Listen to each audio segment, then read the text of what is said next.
Hi, this is Dennis with Cyberkraft. Today we're going to be doing a CecurityX quiz. We're going to be the Advanced Security Practitioner. This used to be Certified Advanced Security Practitioner, but now it's CecurityX. So we're going to try that quiz. CAS 005 is now renamed the Security Expert. So let's go ahead and try that out. Okay, and let's get started. So I got my note card here, CecurityX, and we're going to go through each of these questions. All right. Data privacy officer is reviewing the data classification guide and would like to ensure proper encryption methods are enforced for each of the following classification levels. Classification level high, medium, and low. Data elements, first name, last name, address, phone number, intellectual property. Medium, IP, system names. Low, internal marketing material and product demos. Okay, so PII and intellectual property are high, medium, or IP and system names, and low are marketing and products. Okay. Which of the following should be recommended for each classification level? High encryption at rest, encryption transit. Oh, this is a big one. Encryption at rest, encryption transit, medium encryption transit, encryption use, encryption at rest, encryption transit. Okay, so encryption and use is going to be the best protection. Of course, we want encryption at rest. Definitely for this. Encryption transit as well. High encryption transit, encryption use, encryption transit, low encryption at rest, encryption at use. Okay,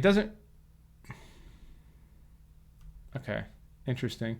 High encryption at rest, encryption transit, encryption in transit, encryption in use, medium encryption at rest, encryption transit, low encryption at rest. And then high encryption at rest, encryption transit, encryption use. Okay, so that's pretty good. High everything. Yeah, so we do want it, I think, encrypted at rest, transit, and use, especially for PII. So that makes sense. And this one differentiates it from this because this one is just transit and use. So I think this would be a good option. Medium encryption at rest, encryption transit. We wouldn't need encryption at use at the two lower tiers, I don't think. And then low encryption at rest. This one makes the most sense to me so far. High encryption transit, medium encryption at rest, encryption use, low encryption at rest. Okay, so it's either between these two. Because first off, this one's out because it's not saying high or low encryption. So this is more important. This one goes high encryption, medium encryption, low encryption. Honestly, you probably just want to use the same encryption realistically. If you're going to apply one encryption method, do the same across your whole organization. Make sure it's a good one. But I see what they're going for. So I think because this says encryption at rest, transit, and use, this makes the most sense. So this would be what I'm going to go with, C. Now, I could be wrong. We could be going in a different direction here. But I think that's probably right. Okay. All right, question 2. A manufacturer is developing new firmware for some products and want to utilize a measured boot for all firmware. Which of the following best explains this approach? Is it a steel-toed boot? Is it a regular boot? Like a leather boot? No, I'm just kidding. Okay, so using measured boot. All right, so measured boot as in... So when I read these, I like to read it. I like to think about the question, define it in my head before I look at the answer. I'm going to read it twice. Manufacturer develop a new firmware and wants to do measured boot for all firmware. So measured boot has some sort of secure boot process, I would suppose. Each firmware update can be validated by the stored TPM values. Okay, that makes sense. There is assurance that the firmware loading process has not been tampered with. That's possible. Okay, so these are both integrity checks, basically. Only firmware that has been signed by the manufacturer will be loaded. Okay, signing. And then only specific configurations will be enforced when a software device is loaded. Okay.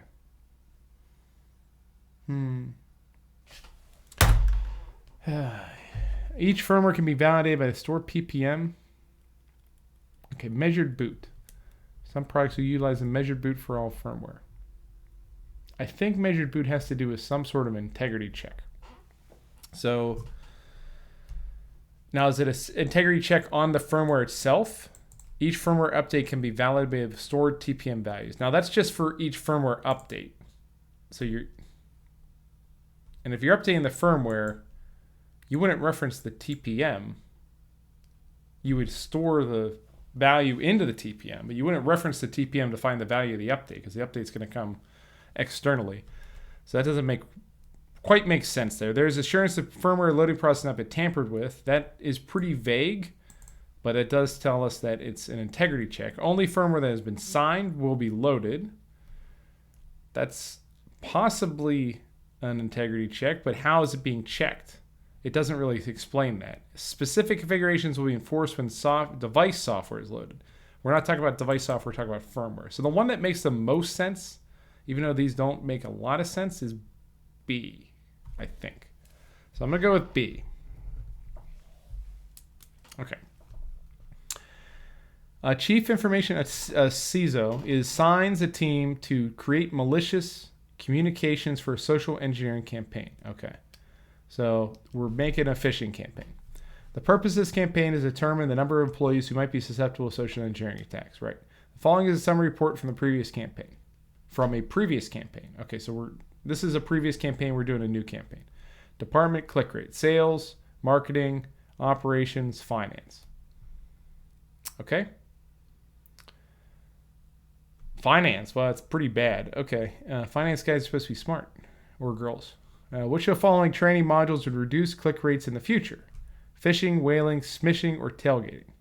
Okay, so if we're targeting finance, what they're trying to allude here is finance is bad. Finance is doing the most things.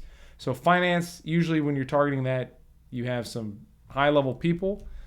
I think what they're trying to tell us is we want to pick whaling, because obviously this is a phishing campaign. Smishing is if it said we're just doing this as a text campaign. Tailgating is if that doesn't apply here. It's a physical. It's when you walk into a building behind somebody, opens the door for you. So I think because of finance, we're targeting people like the chief financial officer, the CFO. It's got to be whaling. So I think whaling. I think that's a pretty straightforward answer. All right, question 4. A security engineer is performing threat modeling for an AI training architecture. AI training architecture. The architecture implements a CI/CD pipeline to train a new AI model on a fixed schedule with live data from a back-end storage location. I get the feeling with this question, it's going to tell us a lot. I'm going to read all this, and nothing is going to be pertinent except for the last sentence. The engineer wants to use a threat modeling activity to focus on the threat as it moves through the CI/CD pipeline to the production environment. Which of the following is most appropriate action for the engineer to take? Okay, so this is important. Engineer wants to use threat modeling. Got it. What do we want to do? What is appropriate action if we want to use threat modeling? Identify trust boundaries, execute automated code reviews, map to OWASP top 10, document data flows. Okay, so if we're doing AI training, threat modeling for AI, then we have to define the parameters of the AI. Where the left and right limits of the AI. So, and it's training it on live data from a back-end storage location. All right, so this is actually, some of these are pretty pertinent here. Wants to use threat modeling activity, a threat modeling activity to focus on the threats as it moves through the CI/CD pipeline. Okay, this one, identify trust boundaries is kind of what I said, identifying the parameters. Execute automated code reviews. It's helpful. It doesn't really help train the AI, though. Map to OS top 10. What are we mapping? I don't understand that. Document data flows. I mean, that is a good thing to do, but that's not really going to help us. Appropriate action. I think this is the most sense. We're going to establish what the boundaries of the AI. So A. That's A. Okay. A. All right. A systems administrator with engineers. A system administrator works with engineers to process and address vulnerabilities as a result of continuous scanning activities. The primary challenge faced by the administrator is differentiating between valid and invalid findings. Which of the following would be the systems administrator most likely verify? Which of the following would the systems administrator most likely verify is properly configured? Okay, so we're trying to. The sysadmin wants to verify. What should the sysadmin verify that's properly configured? So the sysadmin is working with engineers. The administrator is having trouble differentiating between valid and invalid.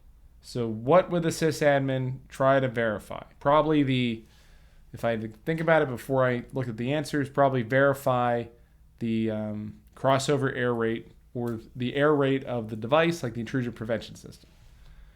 Report retention time, scanning credentials, exploit definition, testing cadence. Okay, so the only one that would correlate to what the scan results are showing is the exploit definitions. So it has to be exploit definitions, C. Okay. All right, let's see. We're halfway there. This is a tricky one, I gotta say. Okay. Let's see. A company that provides kiosk workstations wants to improve the workstation security implementation. The company is concerned that attackers can take control of workstations during the boot process and change the flow of data. Which of the following solutions best addresses the concerns? You want to provide kiosk workstations. The company is concerned that attackers can take control of the workstations during the boot process and change the flow of data. Which of the following solutions best address the concerns? So we're trying to improve kiosks. Setting controls to allow only specific operating systems. Okay. Removing any unused connection ports. Okay, possibly. Because, this doesn't really matter too much. Allowing only digitally signed modules to load. That is a pretty good security step. Creating bootloader passwords. Connection ports are good, but a kiosk doesn't really have any connection ports. I think I'm leaning towards C here. Creating bootloader passwords. I don't think that's really going to help us, except for the loading process. I don't really think that's relevant here. So I think it has to be C here.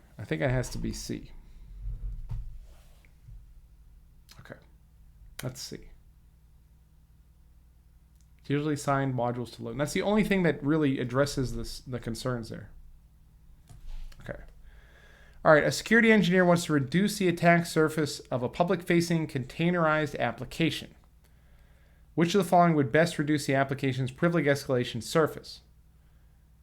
Okay, now this is really a good representation, I think, of the SecurityX questions because they pull from they pull from Cloud Plus, CISA Plus, Pentest Plus.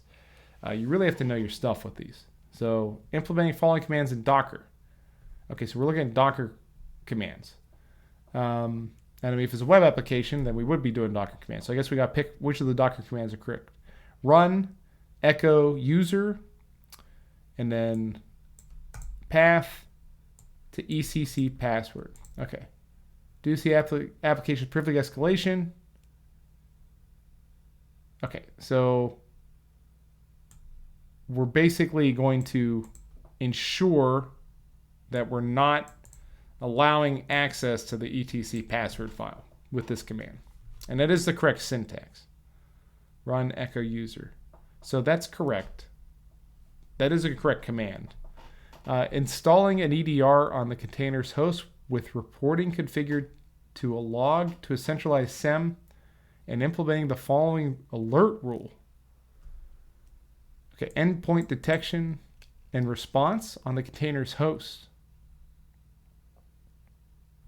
If process user equals root, alert type equal critical. Okay. Now that, if we did that, we'd have an alert, but that would not reduce the attack surface. It's a different type of control. We're not reducing the attack surface there. We're not closing the vulnerability, but we're providing some sort of alert and with the opportunity to respond. But that itself is not going to solve anything. This would. Designing a multi-container solution with one set of containers that runs main application and another set of containers that performs automatic remediation by replacing compromised containers or disabling compromised accounts. But that doesn't, which of the following will best reduce the application's privileged attack surface? That does none of that. That just says use more application containers. Running the container isolated network and placing a load balancer in a public-facing network. Adding the following actual load balancer. Again, this does not address the problem. This is the question. Which of the following reduce the application's privilege attack surface? So that's not what these two do. So I'm leaning towards A. I think it's got to be A. Because these three do not solve the problem. But this, I think, does. I'm not super savvy on Docker, but I do know that that's correct syntax. And, I mean, it makes sense to me. This could be a red herring. But I think that's probably right. So I'm going to go with that A for 7. Okay, let's go. 8. A water treatment plant. Industrial control security. All right, I know some bit about this. Water treatment plant uses specialized systems to control the balance of chemicals prior to adding them to the public water supply. The treatment plant has already isolated the system from both the internet and the company network. Which of the following additional controls is the best way to reduce the risk of a successful attack? So this is an attack on the programmable logical controllers, usually is what hackers do. They'll change or reprogram those logic controllers to add different chemicals. But there's most water treatment plants have many different safeguards to guard against that. And the way you do industrial control security a lot of ways is to layer and isolate those systems. Because a lot of times they're legacy systems. These are industrial systems that are not designed to be exposed to the internet, but there are remote ways to configure them. So it's a very tricky process. And the people who run those machines are usually engineers who they might not necessarily have a lot of cybersecurity training. So it's a unique field. It's pretty interesting. At Cyberkraft here, we've run industrial security training. It's something I really enjoy teaching. So let's see. Low-level designs. Which of the following additional controls is the best way to reduce the risk of a successful attack? Low-level designs would do it. Developing insider threat training. That's okay. Best way to reduce the okay. So best way. So all these are going to be useful. Storing the chemicals behind locked doors. Okay, that doesn't do anything because that's the systems in the water treatment plant have access to those chemicals. It's not like there's people walking in with barrels dumping in the chemicals. Maintaining calibration of the chemical sensor system. I mean, that does help, but that's not going to be the best way to reduce the attack, because as I mentioned, the attack reprograms usually the device that controls what the chemicals are sending in there. So it would trick the sensor systems basically into thinking that there's not enough chemicals, or trick the systems into thinking that the chemical levels are fine. So it wouldn't be a problem with the sensor system. Insider threat training could be helpful, but that wouldn't protect against external threats. So I think low-level designs would be the best answer here. So I'm going to go with A. Okay. All right. So we're reducing the possibility with low-level designs of basically the threat surface. So that's what we're going for there. All right, a company wants to use IoT, Internet of Things devices to manage and monitor thermostats at all facilities. The thermostats must receive vendor security updates and limit access to other devices within the organization. Which of the following best address the company's requirements? Okay, so we have a bunch of sensors around the facilities control the thermostat. So like there's thermometers around the facilities, and if the thermometers hit a certain threshold, the power or the heat kicks on, basically. All right, allowing only internet access to a set of specific domains. Maybe. Operating IoT devices on a separate network with no access to other devices internally. That's a good way, segregating the network. Only allowing operation for IoT devices during a specified time window. That's not going to help because you would need to heat 24/7, so not just specific times. And it doesn't say what type of. It says all facilities. Who knows what these facilities are? They could be freezers, they could be perishable goods. Configure IoT devices to always allow automatic updates. That's not a good idea because an update could break the system. So I think B is a pretty clear answer here. That's a pretty easy one, I think. B. And then 10. Okay, this is an involved one. A security operation analyst is reviewing the following log entries for suspicious activity. Very suspicious, yes. All right, March 23rd. Failed password attempt for admin from these IPs. Okay, 2 different IPs. That's, oh no, admin from 2.8 and 2.9 and guest from 2.9 and 2.8. Root from 2.9 and 2.8. Root from 5.6 and 2.8. Those are different. Password success for root. Oh, okay. Password authentication success for root from 5.6. 5.6, but we didn't see 5.6 before. Exit after auth root exited normally. What's the timestamp? So a minute and a half later. And then another login for root. So maybe they changed the password. Now they're logging in from 2.8. Okay, so maybe there was a social engineering attack. Someone got the credentials for root. They logged in. They logged out of root. Then they logged in from this IP now. Maybe. There's the answer key. All right, which of the following should the analyst do first? Perform vulnerability scan on 9.2. I would probably block. I would look at this one for sure, and I would block any traffic from 2.8. Perform vulnerability scan on server .4. Wait. Oh, here's the server. Okay. .4. So it's all on .4.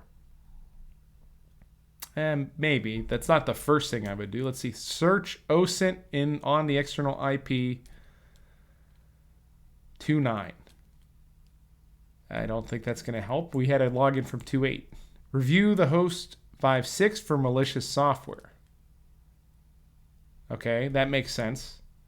Because right here could be a backdoor into 5.6.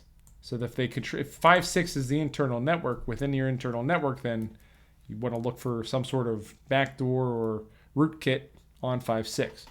Disable the guest account on the host 4. Okay, well, if you had a guest account, we need to take a few steps back.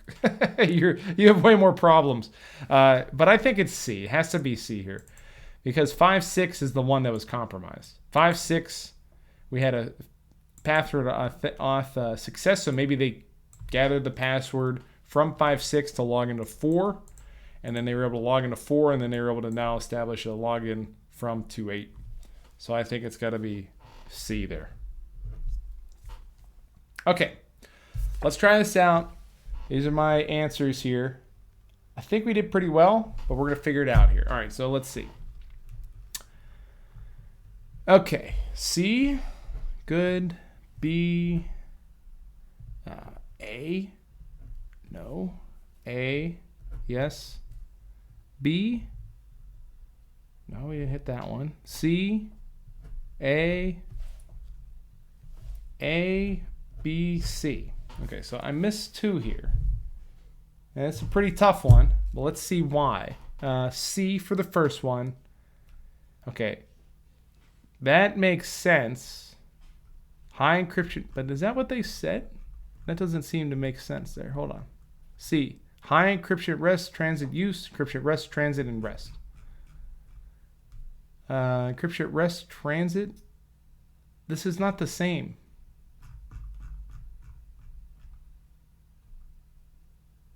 This is the table for A.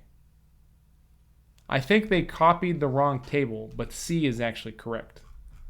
So C, I think, is the right answer, but they copied the wrong table as an explanation. B, there is assurance that the firmware loading process has not been tampered with. Okay, we got that right. Phishing for A. Which of the following trade module reduce click rates in the future? Phishing. Okay. Yeah, I mean, phishing is the obvious answer. I thought they were trying to go for whaling with finance. Now, it also depends on the size of the organization. Smaller organizations are going to have just 1 or 2 people doing finance. A large organization, a medium or large size business might have a team of finance professionals. But a small to medium sized business could just have 1 or 2. So I thought they were going for whaling, and I guess they were just going for phishing. So phishing. I mean, We took our best guess. Wasn't correct. I think it was a good shot. I think it leans more towards whaling. I think if you want to make it more towards phishing, then just make marketing the highest click rate, or like sales instead of finance.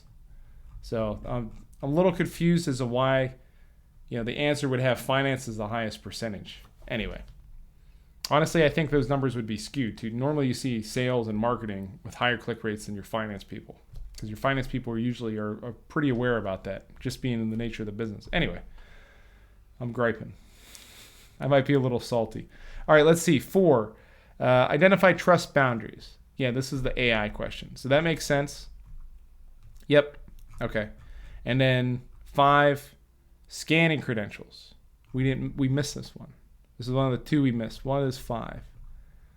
System administrator works with engineers to process and address vulnerabilities as a spot. Valid and invalid findings. Okay, so I guess if the scans aren't going through correctly, you won't get findings. So then you would need to configure your vulnerability scanner with the proper scanning credentials. But when I read this, I found,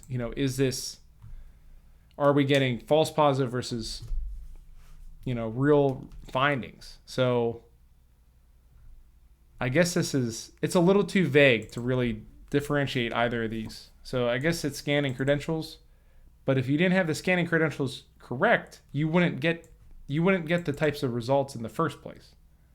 Like if you were looking for operating system, level and different software, if it's out of date or not, and you don't get that in your scan result, then you don't have the right credentials on your vulnerability scanner. So I'm not sure I'd agree with that one. 6, scanning credentials. But 6 is not scanning credentials. These answers are a little janky. I'm going to have to tell CompTIA about this. Only use digital sign modules to load. I think that's the right answer. Again, I think they put the wrong explanation in there. But C is correct. I'm pretty sure about that one. 7A. Okay, so this is correct. Though I'm not trusting these explanations as much, but I know that's a right Docker syntax there. You should definitely know the syntax of Docker for this exam. And you should know some basic Docker stuff. Implementing two-person control procedures, 8.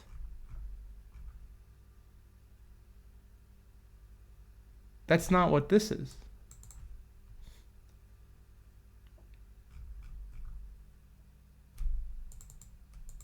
Okay, I don't get that one.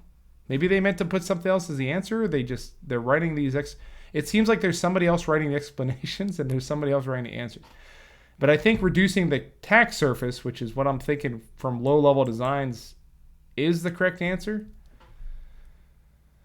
So that's what I'm hoping for there. I thought we'd have a different explanation. Operating IoT devices on a separate network with no access to other devices internally. I do remember that was the explanation. And we've scrolled up over it. Yeah, so that's correct. And then this one, review host 5.6 for malicious software. That makes sense. Okay, so this one could use some work, I think, as a practice test. But I think it's a very good, besides the explanations, otherwise it's a good representation of what you would see on a SecurityX exam. SecurityX exam is it's a highly competent exam that CompTIA offers. It's the most technical. It's the most difficult. You really need to know your stuff with a SecurityX exam. And even if you know everything, you can still get tripped up with the questions. So very tricky exam. It's a really great certification if you want to work in technical roles at the higher level. I recommend picking up your SecurityX. It's a really good one, and the newest version has some great practice material. So if you want to try the test, take a look at the description. If you're looking for SecurityX training using the official CompTIA materials, go to cyberkrafttraining.com. Be happy to train you. We have SecurityX classes, live classes, daytime and evening classes, and self-paced courses if you want to work with the CompTIA materials, and our Cyberkraft videos as well. But I hope this is helpful for you. Really appreciate you watching. This is a long one today, and have a great day.